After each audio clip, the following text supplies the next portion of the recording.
एक दफा दो लोगों ने रोजा रसूल सल्लल्लाहु अलैहि वसल्लम की चोरी बेहरुमती करने की कोशिश की।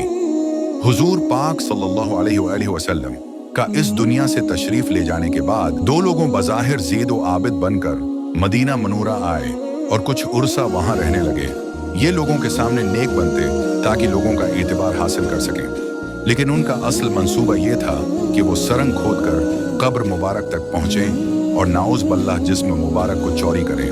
उन्होंने एक घर किराए पर लिया जो रोजा मुबारक के करीब वाक़ था। वहां से उन्होंने एक सरंग खोदनी शुरू की जो रोजा अक़दस की तरफ जाती थी।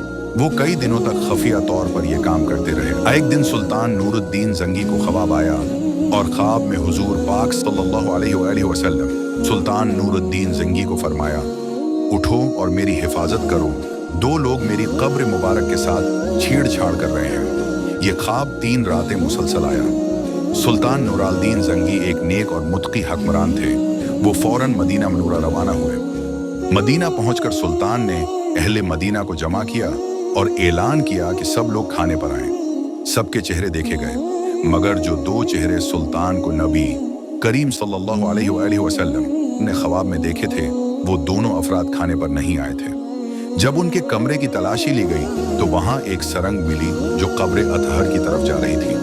वो दोनों मुजरिम रंगे हाथों पकड़े गए। सुल्तान नूरुद्दीन जंगी के हुक्म पर उन दोनों मुजरिमों को सख्त सजा दी गई। बाज रवायात के मुताबिक उनको वहीं कत्ल कर दिया गया और उनकी लाशों को शहर से बाहर दफन कर दिया गया ताकि निशान अबरत बन जाए। बाद इज़ाम सुल्तान नूरुद्दीन जंगी ने रोजा रसूल के उर्द-गर्द सीसा और पत्थर डलवा कर एक मजबूत दीवार बनवाई ताकि कोई दोबारा ऐसी नापाक हरकत न कर सके। सुभान अल्लाह पढ़कर आगे जरूर शेयर करें।